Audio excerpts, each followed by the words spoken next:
Bonjour les béliers, j'espère que vous allez bien. Je suis heureuse de vous retrouver pour votre tirage général. Donc, on va aller voir au centre les énergies générales. Au-dessus, on va regarder les énergies sur le plan professionnel et social. Et enfin, en bas, on va regarder les énergies sur le domaine sentimental. Donc, il s'agit d'une guidance générale. Je vous demande de prendre vraiment ce qui fait écho avec votre réalité et de laisser éventuellement le reste de côté. Pour les guidances privées, vous avez mes coordonnées en barre d'infos. Et puis, n'hésitez pas à aller voir votre ascendant, le tirage de votre ascendant ainsi que de votre signe lunaire pour avoir des compléments d'information. Donc, c'est parti. On va regarder les cartes au centre, l'énergie générale, ce qu'il faut laisser passer. Le cavalier des coupes, l'énergie sous-jacente, le 6 de coupe, l'énergie principale, le 6 de denier, et ce vers quoi aller, le 4 d'épée. D'accord. Donc, dans ce qu'il faut laisser passer, j'ai le cavalier de coupe. Alors, on voit un personnage qui porte une armure, qui tient sa coupe, un petit peu comme son trophée. Bien sûr, la coupe va représenter vraiment sa satisfaction intérieure, ses relations, son bien-être, tout ce qui va un petit peu relever du cœur, de tous les liens. Là, on voit quand même une personne qui est armée. Alors moi, je dirais peut-être qu'il y a un côté conquérant dans la carte ou un aspect conquérant peut-être où il y a un petit combat à mener. Et là, on demande de laisser cette énergie un petit peu duel, combative de côté, puisqu'on voit dans les énergies sous-jacentes avec le 6 de coupe, là, au contraire, vraiment une carte qui dégage beaucoup de simplicité, de bonheur, de joie, d'innocence, hein, puisqu'on voit deux enfants. On voit deux enfants en bas âge. Il y en a un qui est plus grand que l'autre, qui apporte un bouquet à la petite fille. Donc, il y a vraiment quelque chose de très simple, très authentique. Là, c'est une carte qui parle d'échange. Peu importe qui donne, peu importe qui reçoit, c'est juste, c'est équilibré. On voit la jeune fille qui regarde vraiment avec émerveillement, avec bonheur le garçon. Donc vraiment, il y a quelque chose qui se dégage d'innocent, de simple, de doux, d'harmonieux, vraiment avec ces fleurs. Voilà. Donc là, ça vient un petit peu contraster l'énergie peut-être un petit peu plus martiale qu'on a sur le cavalier des coupes, qui certes est peut-être bien intentionné, mais il y a quand même cette énergie un petit peu conquérante avec ce cheval qui avance. Vous voyez le cheval là, qui baisse un petit peu, comme s'il fonçait un petit peu. Donc il y a un petit peu un contraste entre ces deux cartes et peut-être qu'au niveau de ces énergies, je l'interprète vraiment de cette façon-là. On a ensuite au niveau de 6 de denier, on voit un personnage principal en rouge là qui est aisé hein, matériellement, en tout cas qui est très à l'aise et qui est en train de distribuer pardon, aux deux personnages qui sont dans le besoin, qui sont pauvres manifestement, donc il distribue des deniers.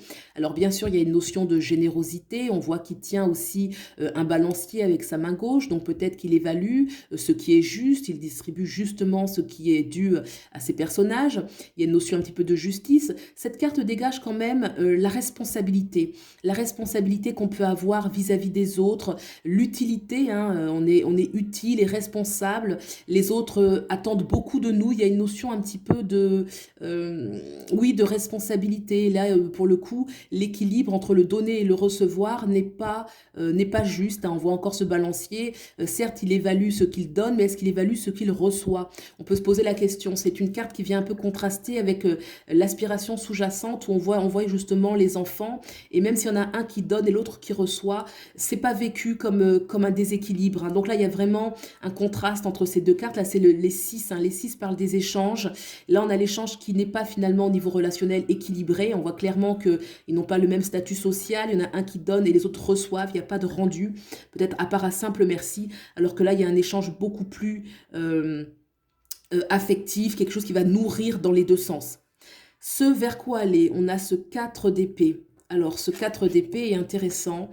On voit un personnage qui est allongé, qui a les deux mains jointes. Vraiment, c'est une énergie de recentrage. On va se recentrer, on va s'écarter un petit peu du monde ambiant. Le personnage reste habillé, ce qui signifie qu'il est quand même prêt à l'action si nécessaire. Son épée est juste en dessous de lui, il y en a 3 autres au-dessus.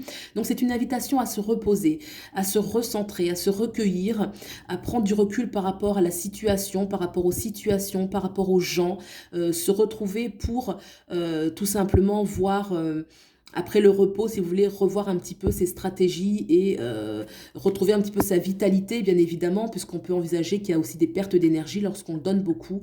Donc là, un peu une notion de se recentrer, retrouver ses énergies, se rééquilibrer. Donc ça, c'était pour les énergies générales. On va aller regarder maintenant les énergies sur le plan professionnel et social.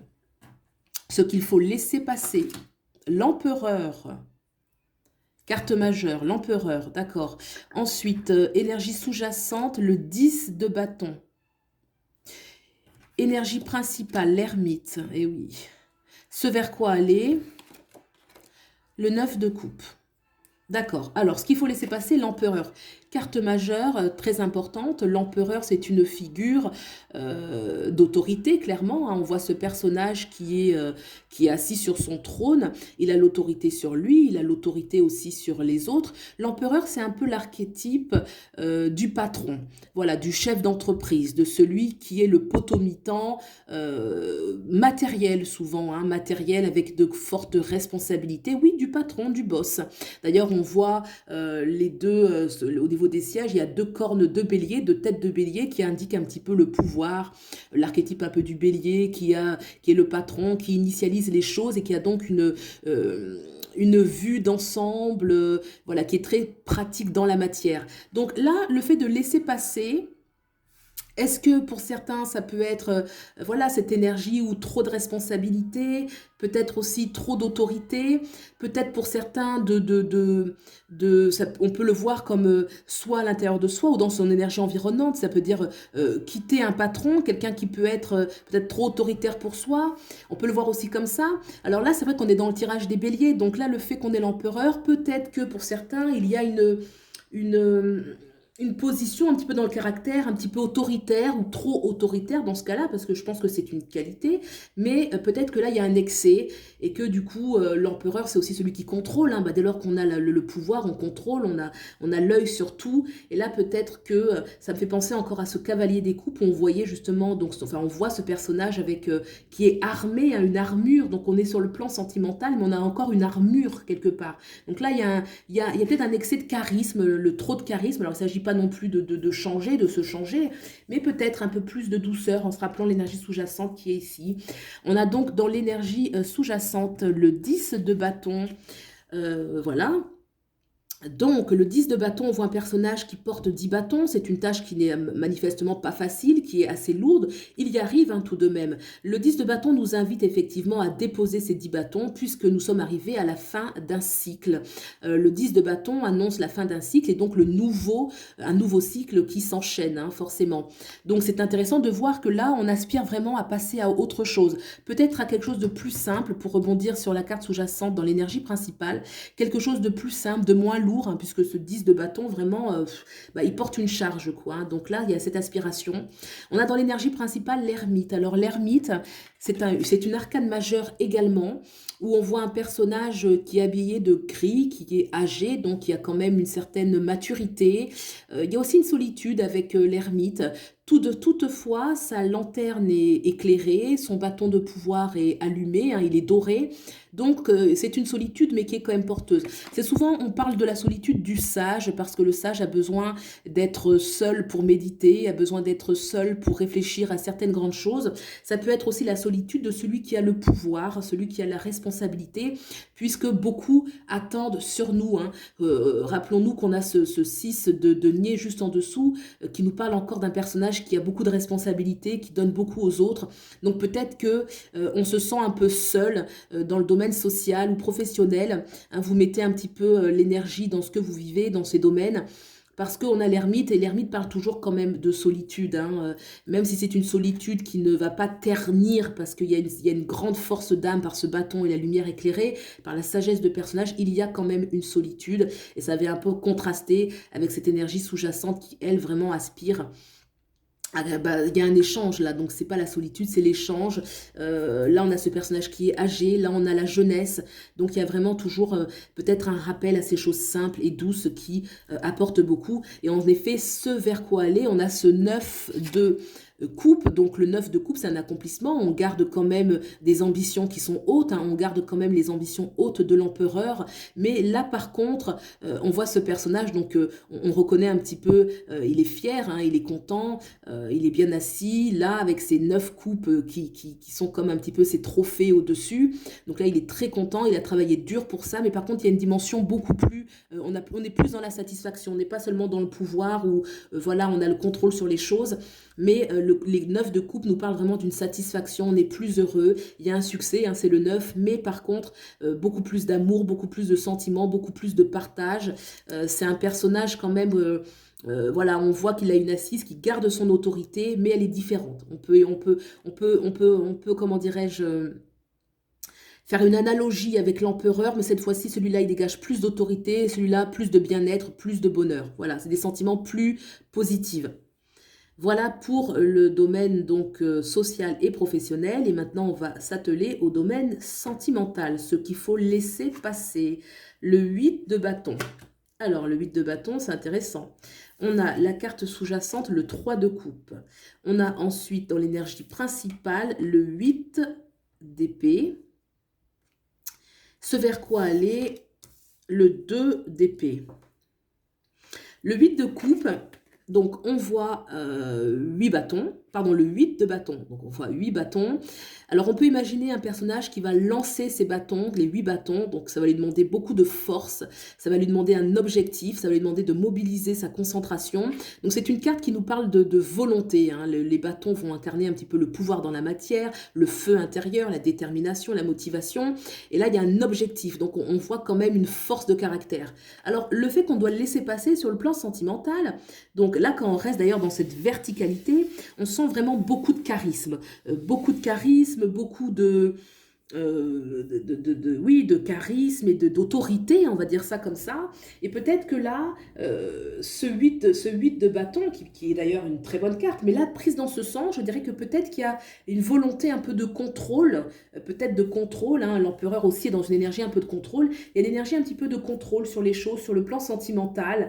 Peut-être qu'on est le potomitan, hein, et que voilà, donc on est habitué à fonctionner comme ça, que peut-être jusque-là ça marchait bien, mais là peut-être qu'on nous dit, voilà, être moins dans le contrôle, moins dans la volonté de contrôler, de posséder. Il y a une énergie un petit peu comme ça qui demande à être laissée, d'autant qu'on a ce 3 de coupe qui est en dessous et qui nous parle là au contraire de quelque chose de très harmonieux. Dans ces personnages, il n'y a pas de hiérarchie en fait, hein. Les trois sont égaux, ils partagent cette coupe qu'ils brandissent vers le ciel, ils dansent la vie, il y a une joie simple. Ça va rappeler un peu, même beaucoup, je trouve, ce 6 de coupe, là, où on a vraiment, dans l'énergie sous-jacente, sur le plan sentimental, quelque chose d'harmonieux, de doux, d'équilibré, donner, recevoir, on est heureux, c'est le bonheur tout azimut, simplement, et qui est partagé, reconnu. Voilà, il y a vraiment, c'est des cartes qui dégagent beaucoup de douceur, il n'y a pas d'agressivité dans ces deux cartes-là, et vraiment, ce sont les aspirations sous-jacentes, donc elles sont importantes à prendre en considération. On a dans l'énergie principale le 8 d'épée. Alors le 8 d'épée, effectivement, on voit un personnage qui est ligoté, les yeux bandés. On peut se sentir impuissant pour certains, hein, ça reste général bien évidemment. Pour certains, on peut se sentir impuissant, on peut se sentir dans une situation où on ne sait pas comment agir en fait. On ne sait pas comment agir dans la situation, on se sent peut-être... oui, c'est ça, c'est-à-dire qu'on est entravé au niveau des mouvements, on n'a pas son espace, on ne peut pas s'exprimer. Il y a quelque chose qui nous fige, hein. On a encore dans cette verticalité-là, on a l'ermite qui se sent seul, donc il y a une énergie un petit peu de solitude. Ce 6 de denier qui est aussi un petit peu dans la rigueur, là où il doit donner, il doit évaluer ce qui est juste. Donc là, on a une notion un petit peu de rectitude, d'isolement, qui se manifeste également sur le plan sentimental. Ce vers quoi aller, là, on a un 2 d'épée. Donc cette fois-ci, on n'est pas dans ce 8 là qui est impuissant, qui est quand même figé. Par contre, on passe, on voit encore le personnage qui est bandé, il a les yeux bandés, il a un petit peu, il tient ses deux épées un petit peu contre son cœur, là il forme un peu une croix, il y a une énergie un petit peu solennelle. Donc là déjà on est dans une énergie beaucoup plus consciente, beaucoup plus active. Et là on sait que pour se sortir de ça, il va falloir se recentrer et trancher certaines choses. Donc les yeux sont bandés cette fois-ci, non pas parce qu'on ne voit pas clair, mais parce que là on est dans une intériorité, hein. Les yeux sont bandés parce qu'on est recentré à l'intérieur de soi et qu'on va vraiment aller voir ce que l'on veut, ce que l'on souhaite, hein. Il y a ce 4 d'épée au-dessus qui parle de repos. On voit qu'il se recentre, qu'il est en train de recentrer ses énergies. Et on retrouve ce recentrage ici sur le domaine sentimental où effectivement, il y a des choix à prendre, des décisions à prendre dans son entourage, dans sa façon de fonctionner. En tout cas, ça demande vraiment de rentrer à l'intérieur de soi pour aller y chercher un petit peu les réponses, hein. Les réponses sont à l'intérieur de vous, mais ça va répondre aux aspirations, ces deux aspirations, ces deux cartes qu'il y a ici, mais qui demandent un petit peu de rentrer à l'intérieur de soi, de méditer, de se réajuster un petit peu, de se réajuster aussi bien intérieurement que extérieurement, les choix qu'il y a à faire en soi et les choix qu'il y a à faire à l'extérieur de soi. On regarde quand même que dans la verticalité, on a donc ce 4 d'épée qui demande du repos, ce 2, cette fois-ci, c'est pas un repos, il n'est pas allongé, il est assis en méditation, elle va prendre une décision, et on a ce 9 de coupe, qui parle justement d'un accomplissement, du bonheur, d'une joie, donc on peut aussi lire dans ce sens. Voilà, et bien écoutez, il s'agit d'un tirage général. J'espère que vous y avez trouvé des éléments de réponse, d'introspection, de réflexion. Et puis si vous avez aimé, vous pouvez liker, vous abonner, soutenir la chaîne. Je vous en remercie. Et puis je vous souhaite le meilleur et je vous dis à bientôt. Au revoir.